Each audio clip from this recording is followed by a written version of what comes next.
भाइयों और बहनों, राष्ट्रपति जी ने आपातकाल की घोषणा की है। इससे आतंकित होने का कोई कारण नहीं है।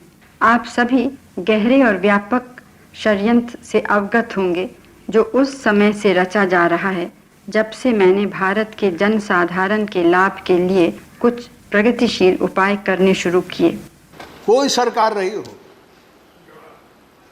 लेकिन इसी सदन में बैकवर्ड कमीशन है, शेड्यूल कास्ट का कमीशन है, ट्राइबल्स का कमीशन है। यहाँ ठेके पर मजदूरी, ठेके पर काम देने का जहाँ कानून बनता है, जहाँ देश की सब लोगों की निगाह लगी रहती है, यहाँ कॉन्ट्रैक्ट लेबर का यहाँ से वहाँ तक जो ठेकेदार है वो कॉन्ट्रैक्ट लेबर यहाँ लगाए हुए है। ये जो दलित है उनको तो, ये जो सफाई वाले लोग हैं ये 10,000 8,000 रुपये में है। ये पानी पिला रहे हैं ये 8,000 में। यानी आप यहाँ सदन, ये सदन है और ये आपके अकेले नहीं, आपके नजरिए नहीं, कई वर्षों से सब सरकारों के जरिए ये सिलसिला शुरू हुआ है। यानी यहाँ आप न्याय नहीं कर सकते, सारे देश से चुन के आते हो तब न्याय नहीं कर सकते हो। कहाँ न्याय मिलेगा, कैसे न्याय मिलेगा? 1970 से 74 तक का जो टाइम पीरियड था वो स्पेशल था उनके लाइफ में। अब वो पूरी तरह से एक्टिव पॉलिटिक्स में आ चुके थे। 1971 की लड़ाई के बाद इंदिरा जी का बहुत नाम हो गया था और 74 के बाई इलेक्शंस में शरद जी 1,00,000 वोटों से जीते। उसी रात इमरजेंसी डिक्लेयर हुई। शरद जी को फिर से मीसा में जेल जाना पड़ गया, उन्हें जेल में डाल दिया गया। फिर वहाँ से दिल्ली और फिर उसके बाद उन्होंने वापस पीछे मुड़ के कभी नहीं देखा। चलिए सीधा उनसे बात करते हैं और जानते हैं जबलपुर से दिल्ली तक का सफ़र और उनकी पहली मुलाकात हिंदुस्तान के बड़े बड़े नेताओं से। 1970 की शुरुआत में आप जबलपुर की राजनीति में बहुत ज़्यादा सक्रिय हो गए थे, इतना कि आपको जेल में भेजा जाने लगा अलग अलग मुकदमों में डाल के। कैसा था उन दिनों जेल का सफ़र? एक पीएचसी विद्रोह हो गया था आपके यूपी में, 70 की बात है, 71 की, जब मैं यूनिवर्सिटी का प्रेसिडेंट था। तो हमारे नाम से किसी ने पर्चा निकाल दिया कि मध्य प्रदेश की पुलिस भी विद्रोह करे, तो उसमें हमको गिरफ्तार कर लिया। और इस तरह से जबलपुर में इतने संघर्ष किया मैंने, नौजवानों के लिए, टीचरों के लिए, महंगाई के खिलाफ। यानी एक तरह से जबलपुर में जब राजनीति में कोई इतना सक्रिय नहीं था जितना मैं सक्रिय हो गया। पीएचसी का जो विद्रोह है उसमें जो पर्चा निकला था उसमें मेरा नाम था, डॉक्टर रावत मेरे दोस्त थे, एक संतोष भारती था, तो हम तीनों के नाम थे उसमें। तो वो मीसा मुझ पर लग गया। यानी मेंटेनेंस ऑफ इंटरनल सिक्योरिटी जो इमरजेंसी में सब पे लगा वो मेरे ऊपर 71-72 में लग गया। फिर इसके बाद में निकला तो ये टीचर्स का जो आंदोलन है वो इतना ज़्यादा हो गया कि जबलपुर में हिंसा हो गई और मैं उसके हक में सभाएं लेने के लिए जबलपुर के आसपास के टाउन में जाते रहा।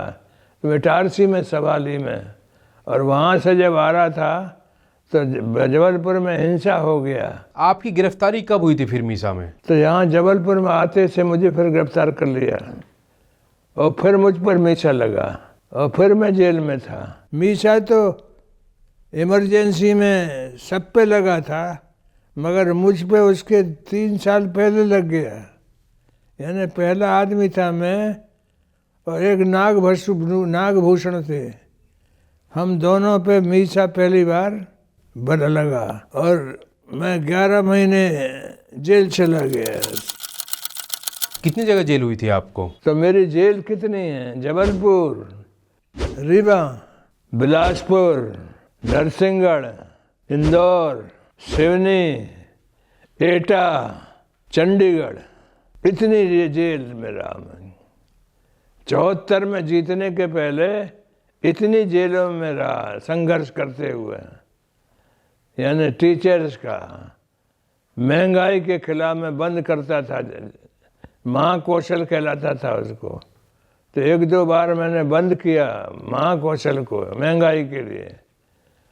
फिर वहाँ मैंने दूध के दाम बेतहाशा सब बढ़ा दिए थे, तो मैंने कहा कि नहीं घटाओ इसको, और वो घटे फिर हम।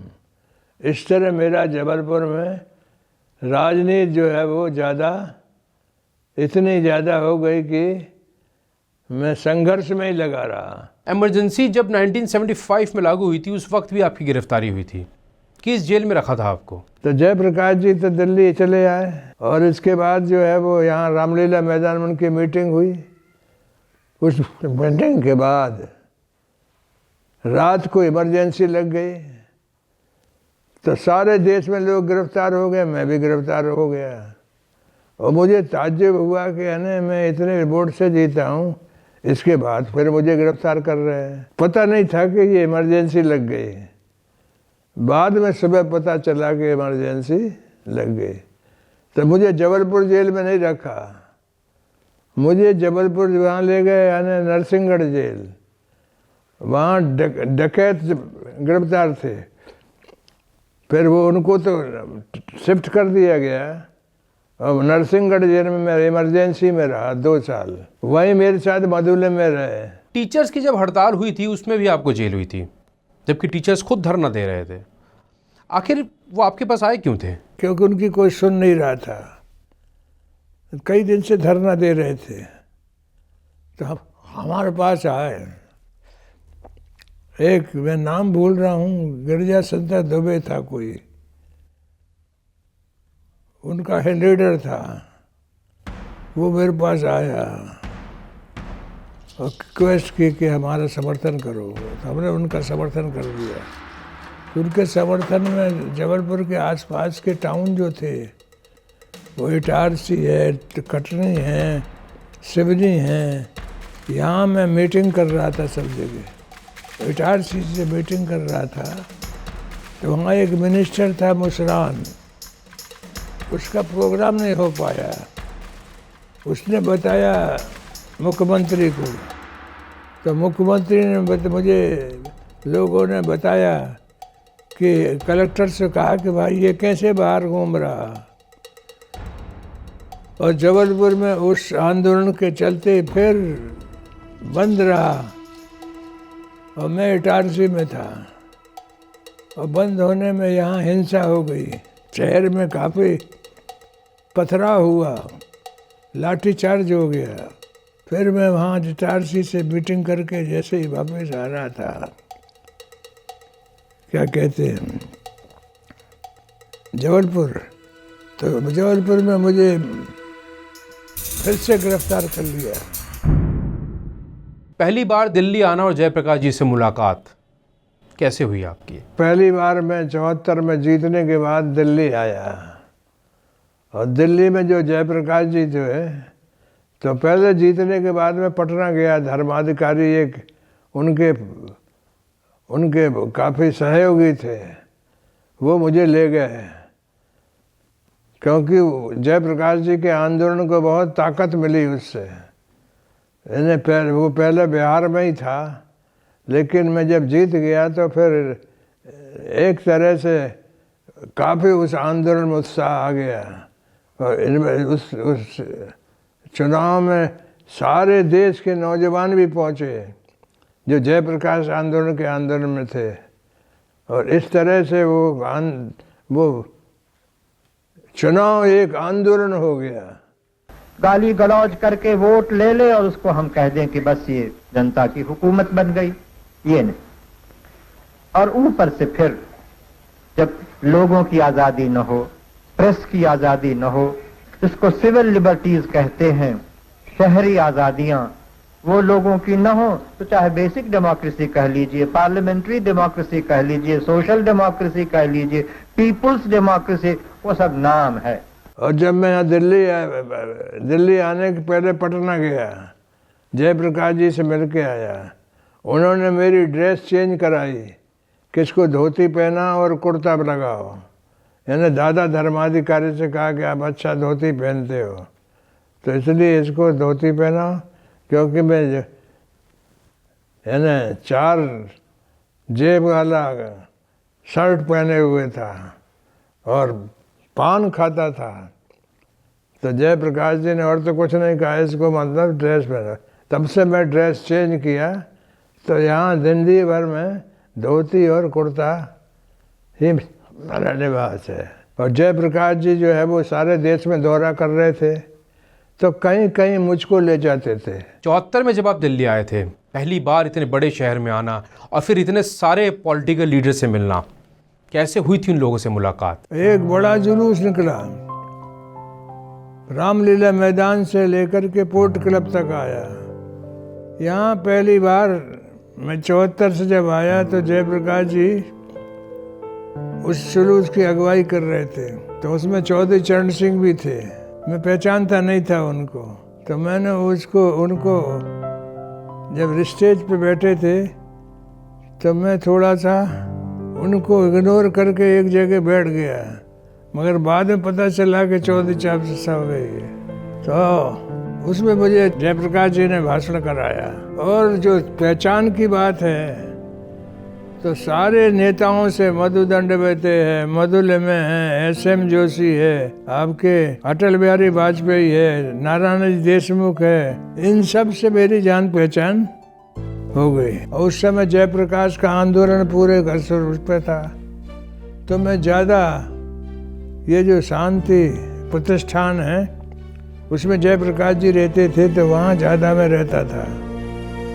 और मुझे 28 जो नंबर था नॉर्थ एवेन्यू में, उससे देश भर का नौजवान मिलने आता था। जयप्रकाश जी ने आपको एज अ पीपल्स कैंडिडेट उतारा था। आप उस टाइम शायद बिलासपुर जेल में थे। किस साल की घटना थी वो? 74 के आसपास। तो मैं बिलासपुर जेल में था, वहाँ से मुझे फार्म भरवाया गया। सेठ गोविंददास वहाँ बहुत बड़े वेटरनल लीडर थे कांग्रेस के, और उनकी मृत्यु के बाद जगह खाली हो गई। कई लोग थे जिनमें चर्चा चल गई कि जयप्रकाश जी का आंदोलन है, तो इसमें इसको शरद यादव को खड़ा किया जाए। और धीरे धीरे चर्चा करते हुए सारी पार्टियों का मैं कैंडिडेट हो गया। और इसके बाद जो है वो सारे देश का जितना नेता था, क्योंकि वो चुनाव हुआ था बांग्लादेश के युद्ध के बाद, तो इंदिरा जी का बहुत असर था। I mean, if they're not going to listen in 9 months, what guarantee was there that they were going to listen in the next month or 2? Now the present reality is that a new country, a new state has come into being. Its name is Bangladesh. मेरा नाम जनता प्रत्याशी, peoples candidate, चुनाव चिन्ह हल्दर किसान था। और सारे देश के नेता मेरे चुनाव में पहुंचे। अटल बिहारी वाजपेयी, जॉर्ज फर्नांडिस, बीरू मोदी, मधु दंडवते, यानी अपोजिशन के जितने नेता थे वो सब जबलपुर में मेरे चुनाव में पहुंचे। राजनारायण, कर्पूरी ठाकुर, मधुलिम, मधु दंडवते। तो इस तरह से जो चुनाव था वो बहुत पूरे देश में बहुत हल्ला था उसका, बहुत उस चुनाव का। और मैं चुनाव में जीत गया, 1 लाख वोट से आसपास में जीता। और जीतने के बाद जो है वो मैं जब दिल्ली आया पहली बार। तो आपने जाना कैसे उन्होंने जबलपुर से दिल्ली का सफ़र तय किया। छोटे से शहर से दिल्ली जैसे महानगर आकर इतने बड़े बड़े नेताओं से, इतने कद्दावर नेताओं से उनके साथ मंच शेयर किया, ये अपने आप में बहुत बड़ी बात थी उस वक्त। अगला एपिसोड आखिरी एपिसोड होगा, उसमें शरद जी बताते हैं मंडल कमीशन के बारे में, पार्लियामेंट में खड़े होकर इंदिरा जी के सामने सवाल दागने के बारे में, और भी बहुत कुछ।